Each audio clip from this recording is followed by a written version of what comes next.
मौत की भविष्यवाणी। मौत एक ऐसी मंजिल है जहां पहुंचकर सारे गिले शिकवे मिट जाते हैं। ये दास्तान दो दोस्तों के बीच दुश्मनी की है जहां मौत की भविष्यवाणी का डर जबरदस्त बदलाव लाता है।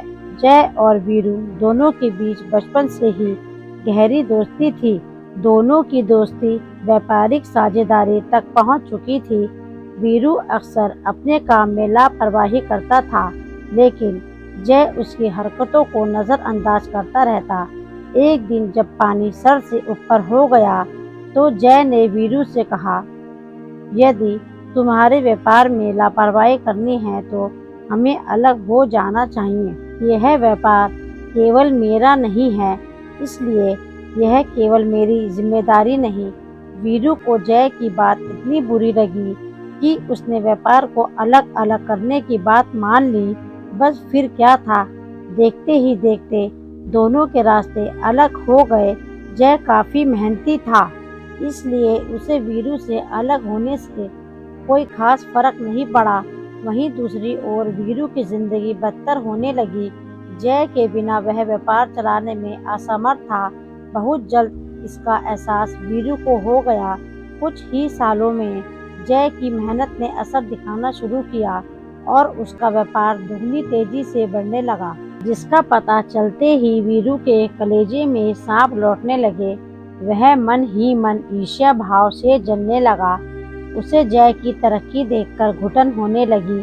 तभी उसने तय किया कि वह अपने दोस्त को जान से मार देगा। वीरू अपने दिल में प्रतिशोध की आग जलाकर जैसे ही जय की कंपनी में पहुंचा तो उसे पता चला कि जय कहीं बाहर गया है। उसी कंपनी में वीरू की नज़र एक बुजुर्ग मुलाजिम पर पड़ी जो शुरुआती दौर से ही कंपनी में कार्य कर रहे थे, लेकिन व्यापारिक बंटवारे के दौरान उन्होंने जय के साथ काम करना सही समझा। वीरू उनके पास पहुंचकर धमकी भरे अंदाज में जय को मारने की बात कहता है। वीरू की बात सुनकर बुजुर्ग कर्मचारी हंसने लगते हैं। उन्हें हंसते देख वीरू को ताज्जुब होता है। वह उनके हंसने की वजह पूछता है। तभी बुजुर्ग कर्मचारी जय की मौत की भविष्यवाणी करते हुए कहते हैं कि साहब तो 6 महीने में अपने आप बीमारी से मरने वाले हैं, फिर आप उन्हें मारकर जेल क्यों जाना चाहते हो। कर्मचारी की बात सुनते ही वीरू के पैरों तले जमीन खिसक गई। उसे अपने फैसले से घृणा होने लगी। उसे यकीन ही नहीं हुआ कि उसका दोस्त इतनी जल्दी दुनिया से चला जाएगा। जय की मौत की खबर ने वीरू का गुस्सा शांत कर दिया था। वह अपनी नम आंखों से बुजुर्ग व्यक्ति से हाथ जोड़कर माफी मांगते हुए कहता है कि जय को मेरे बारे में मत बताना, उसे दुख होगा। और इतना कहते ही वीरू वहां से वापस आ जाता है। रह रह कर वीरू को जय की चिंता सताने लगती है, लेकिन दोनों के बीच पैदा हुए मतभेद हर बार उसे जय के पास जाने से रोक लेते हैं। धीरे धीरे वीरू जय के प्रति सहानुभूति रखने लगता है। उसे जय की पुरानी बातें याद आने लगती हैं। उसे लगता है कि जय के मरने से पहले उसे अपने बचपन के दोस्त से एक बार जरूर मिलना चाहिए। और अगले ही दिन वह उससे मिलने उसके घर पहुंचता है। वीरू को अपने सामने देखकर जय खुश हो जाता है और उसे बैठने को कहता है। जय के सामान्य बर्ताव को देखकर वीरू सोच में पड़ जाता है। उसे लगता है जय को अपनी मौत के बारे में नहीं पता, इसलिए वह जय से उसकी बीमारी के बारे में कुछ नहीं पूछता।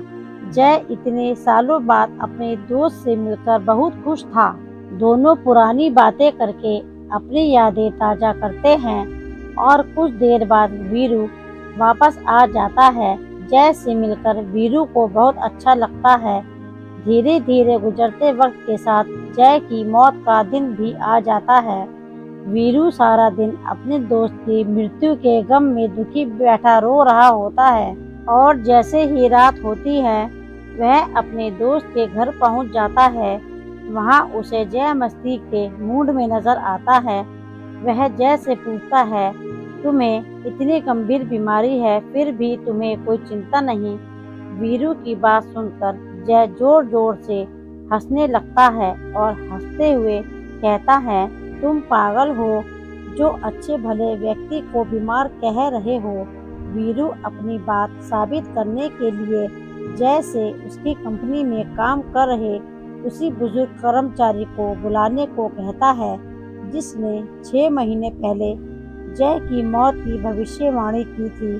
जैसे ही जय को पूरा माजरा पता चला, उसने तुरंत उसी बुजुर्ग कर्मचारी को अपने घर बुलाया। उनके आते ही वीरू उन्हें डांटने लगा, लेकिन बुजुर्ग कर्मचारी जैसे ही जय की मृत्यु की सच्चाई बताता है, वीरू पानी पानी हो जाता है। बुजुर्ग व्यक्ति दोनों के सामने हाथ जोड़कर विनम्रता से कहता है कि मेरे द्वारा की गई मौत की भविष्यवाणी झूठी थी। दरअसल उस दिन वीरू का गुस्सा देखकर कर्मचारी ने दोनों की दुश्मनी खत्म करने के लिए झूठ बोला, जिसका असर यह हुआ कि दोनों की नफरत फिर से दोस्ती में बदल गई और आज दोनों साथ खड़े हैं। जय और वीरू बुजुर्ग व्यक्ति की समझदारी की तारीफ करते हुए उन्हें गले लगा लेते हैं। बुजुर्ग व्यक्ति की समझदारी ने दोनों के बीच नफरत के जहर को खत्म कर दिया था और इसी के साथ मित्रता की कहानी खत्म हो जाती है।